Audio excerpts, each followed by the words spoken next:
বাজার থেকে লইয়া আইলা হুগা মাছ আর এইটাইন বাসাত লাগিয়া দেখা গেল যে খুব বেশি বালা শক্ত, তো আবার ফাটানি হইল বাজারও আরও কতটা আনাত।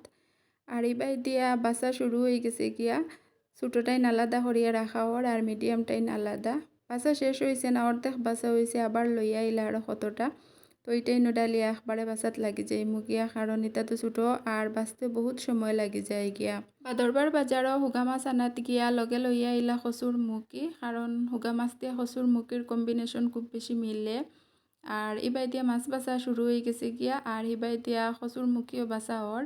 আর মুখি তার রস টানাইল লাগিয়া লগে লগে খাওয়া যাইব, চুলকাইতো না, দেখতে তো দেখা যার বালাও হইব। মাছ কাটি আলাদা আলাদা করিয়া রাখা ওর, মিডিয়াম সাইজের টাইন আলাদা আর ছোটো সাইজের টাইন আলাদা। তো বহুত সময় লইয়া মাছ কাটিয়া পরিষ্কার করিয়া দইয়া রাখা হয়েছে, এখানেও কিছু ছোটো সাইজের আর এখানেও মিডিয়াম সাইজের। অত সময় লইয়া যদি বড় মাছ কাটা হইতো তাহলে কত কেজি যেন মাছ কাটা গেল আনে, কিন্তু এখানে ছোটো সময় লাগছে দেখতে কম। তার বাদে এখানে আরও কতটা মাছ ভাজা করা হয়ে গেছে গিয়া, আর এবার দিয়া কচুর মুখি সেদ্ধ করা হয়ে গেছে গিয়া। তো কম পানি দিয়ে সেদ্ধ করা হয়েছে লবণ দিয়া, আর চুলকাইতো না, এর লাগিয়া পানি আর আলাদা করিয়া ফালানি হইতো না। দেখতে দেখা গেছে কচুর মুখি টাইন বালা হইব, কিন্তু সিদ্ধ করিয়াও বোঝা গেছে খুব বালা।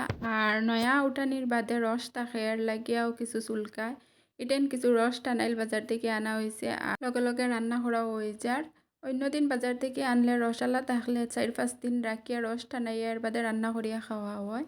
তো কড়াইত দিলেইলাম তেল, পেঁয়াজ, মরিচর গুঁড়া, হলুদর গুঁড়া, তার বাদে দিলেইলাম সিদ্ধ করিয়া রাখা কচুর মুখি। আর মুখি সিদ্ধ করতে সময় লবণ দিলেইছি, এর লাগে আলাদা করিয়া আর কোনো লবণ দিছি না। তার বাদে গরম পানি দিয়া কিছু উতরাইয়া আইতে দিলাইলাম ভাজা করিয়া রাখা হুগা মাছ। নাগাডুলার পাত্তা দিয়া বালা খড়ি উতরাইয়া আইলে চুলার থেকে নামাইলেও রেডি হয়ে গেল গিয়া হুগা মাছ দিয়া কচুর মুখি। আর এখন তো কচুর মুখির সিজন, আর বহুতটা দিয়া কচুর মুখি খাওয়া যায়, চেষ্টা দিয়া খাওয়া যায়, কিন্তু আছে নানি কচুর মুখির লগে বালা একটা কম্বিনেশন লাগে।